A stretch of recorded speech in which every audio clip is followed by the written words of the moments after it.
নমস্কাৰ অসমৰ বুকুত থকা এখন প্ৰাকৃতিক স্বৰ্গ য'ত প্ৰতি বছৰে হাজাৰ হাজাৰ পৰিভ্ৰমী চৰাই য'ত হাতীয়ে নিজৰ প্ৰাকৃতিক পথ বিচাৰি ফুৰে সেই দীপৰ বিল আজি বিপদত অসমৰ গৌৰৱ গুৱাহাটীৰ প্ৰাকৃতিক হৃদয় আৰু অসমৰ একমাত্ৰ ৰামচাৰ ছাইট দীপৰ বিল আজি বিপদত পৰিছে গছ কটা হৈছে প্ৰকৃতি কঁপি উঠিছে আৰু আৰম্ভ হৈছে এটা পুনৰ নতুন বিতৰ্ক উন্নয়নৰ নামত প্ৰকৃতিক বলি দিয়া হৈছে নেকি উন্নয়নৰ নামত অসমৰ অমূল্য সম্পদসমূহ ধ্বংস কৰা হৈছে নেকি নে এই প্ৰকল্প সঁচাকৈ আমাক দৰকাৰী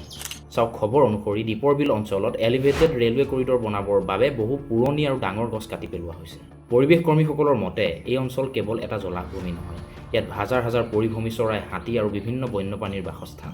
আৰু দীপৰ বিলক আন্তৰ্জাতিক স্তৰতো ৰামচাৰ ছাইট হিচাপে স্বীকৃতি দিয়া হৈছে অৰ্থাৎ এই অঞ্চলটো এটা আটাইতকৈ সেন্সিটিভ জোন হয় ৰেলৱে অথৰিটিজৰ মতে এই এলিভেটেড কৰিডৰে ভৱিষ্যতে ট্ৰেইনৰ ট্ৰেকত পৰি মৃত্যু হোৱা হাতীৰ হাৰ কমাই আনিব কাৰণ বহু সময়ত ৰেলৱে ট্ৰেকত পৰি হাতী ট্ৰেইনৰ খুন্দাত আমি নিহত হোৱা দেখিবলৈ পাওঁ কিন্তু আনফালে যদি আমি চাবলৈ যাওঁ বন্যপ্ৰাণী বচোৱাৰ নামত এনেদৰে শতাধিক গছ কাটি দিয়া হয় তেন্তে আমাৰ ইক'চিষ্টেমত আৰু অধিক ক্ষতিগ্ৰস্ত হ'ব চাওক আমি যদি চাবলৈ যাওঁ দীপৰ বিল ইতিমধ্যে পলিউশ্যন ইলিগেল ডাম্পিং আৰু ৱেটলেণ্ড ডিষ্ট্ৰাকশ্যনৰ সমস্যাৰ সৈতে যুঁজি আছে আৰু এতিয়া গছ কটা পৰিস্থিতিয়ে ইয়াক আৰু বেয়ালৈ নিব কিছুমান এনভাইৰনমেণ্টেল গ্ৰুপে দাবী কৰিছে যে চাইণ্টিফিক ট্ৰী ট্ৰেন্সপ্লেণ্টেশ্যনৰ ব্যৱস্থা কৰা হওক অথবা বিকল্পৰ ৰুট চিন্তা কৰা হওক এতিয়া সকলোৰে মাজত এটা ডাঙৰ প্ৰশ্ন